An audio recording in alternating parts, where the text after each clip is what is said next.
again. And God is ready to move them into the promised land.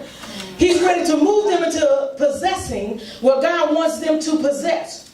And as I read through Deuteronomy chapter by chapter, I have never seen so many verses that says, now don't forget God. That's right. That's right. Looked like every other verse was saying, Moses is telling them, God says, don't forget how I brought you out of Egypt. Wow. Read a little further and it says, God said, don't forget how I brought you out of Egypt. Don't forget. Then he goes on to say, and remember what it was like in Egypt. Remember, so he's saying, forget and remember.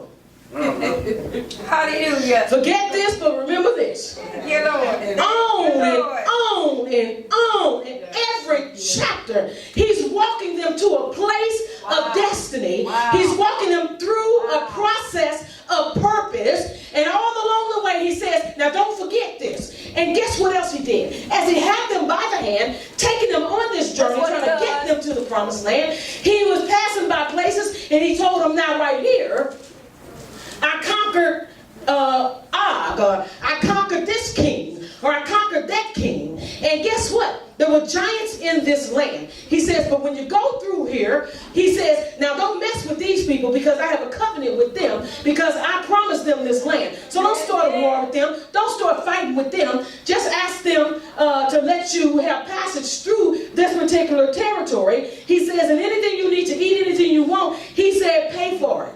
Well. Because this is their land, I've already given it to them.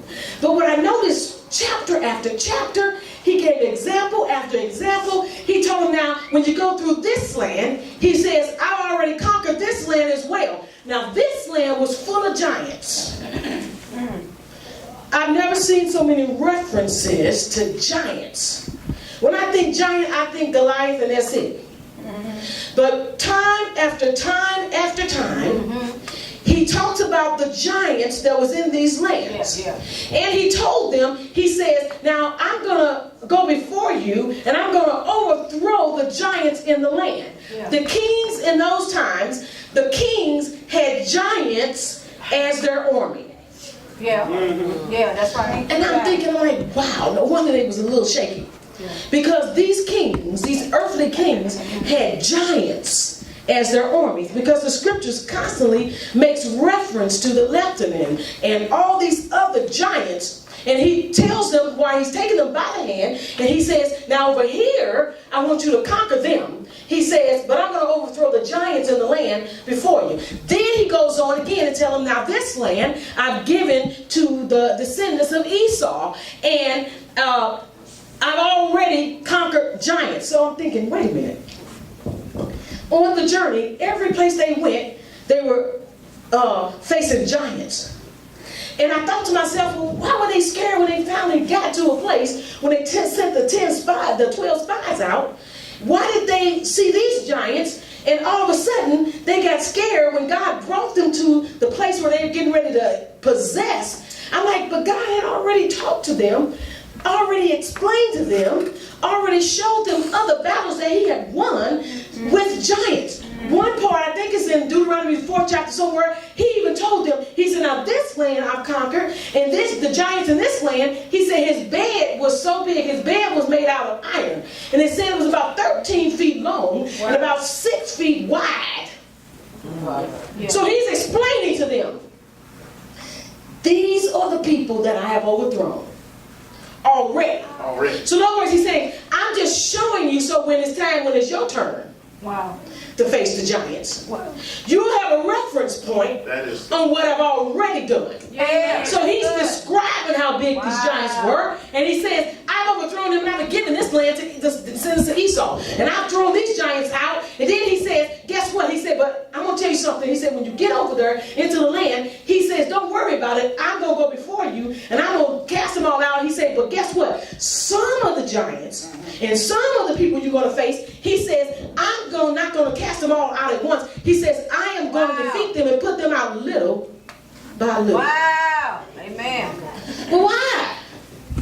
God looked like he ought to get rid of all them giants.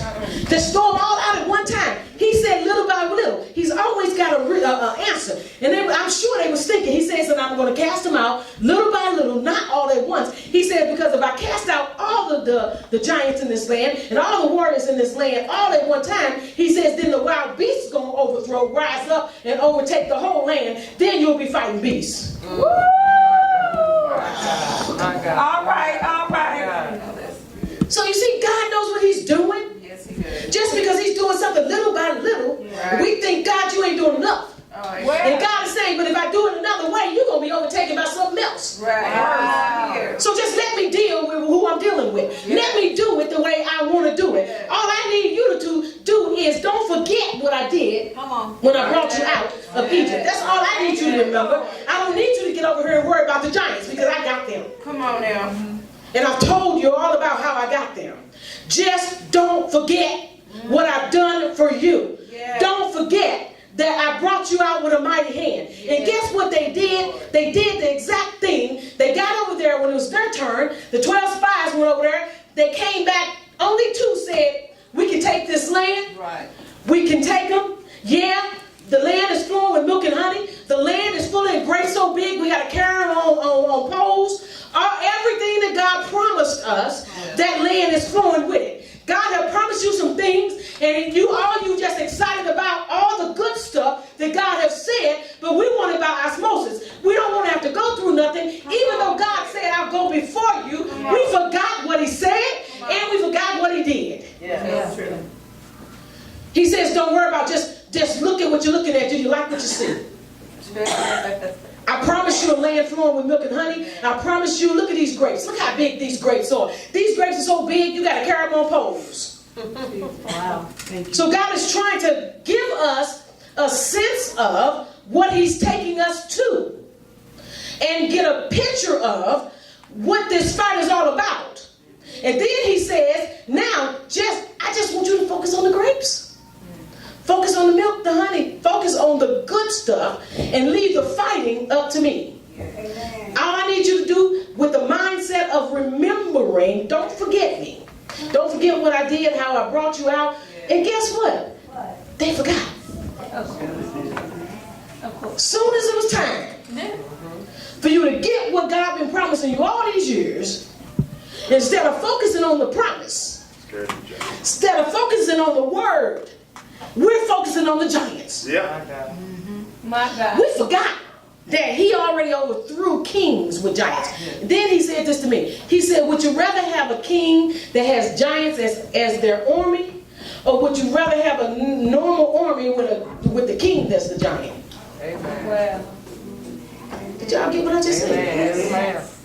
Yes, ma'am. So we're looking at this natural king just because he's got giants as his army. Yeah. Right.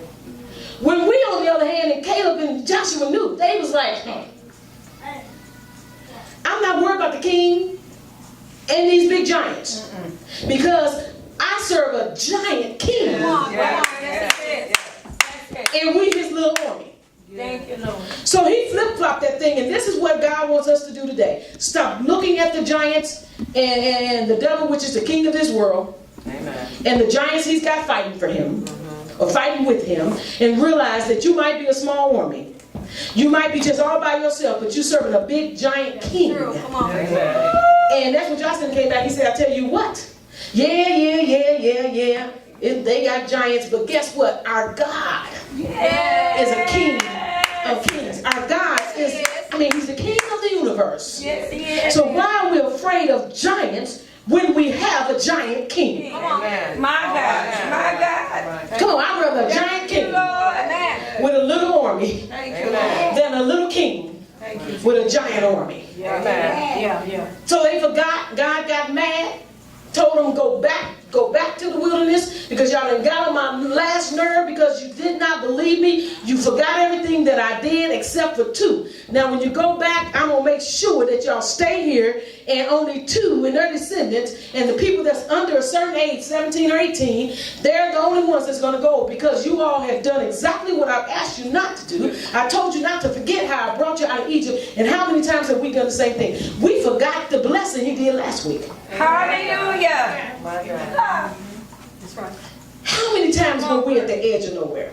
Preach, Apostle. Yes. How many times were we at a place where God, I just don't know what's going to happen, how this thing's going to work out, I don't know what you're going to do. And he turns right around and he does what he does. And he brought us out every single time. I haven't gotten to be this old.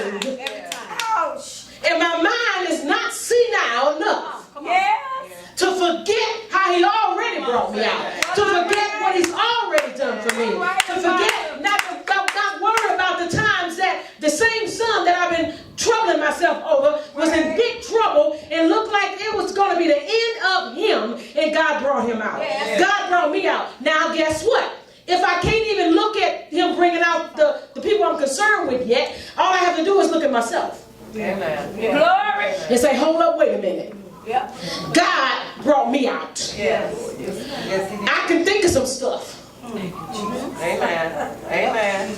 Amen. I can think of some stuff Well. Yeah. Yeah. Oh, yes. that God brought me out that I shouldn't come out. Come on. Thank you, Lord.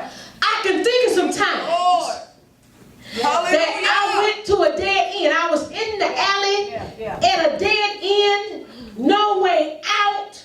And guess who God sent? You know, he said goodness and mercy going to follow us all the days of our life. On the way.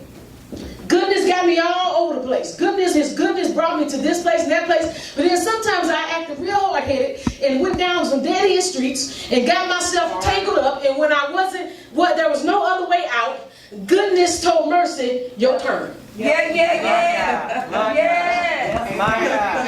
Amen. Goodness says, I got her here. Glory. Mercy, you want to go down the alley, into that dead-end place, into that dark house. She got herself tangled up. And guess what goodness says? I'll be waiting on you when you bring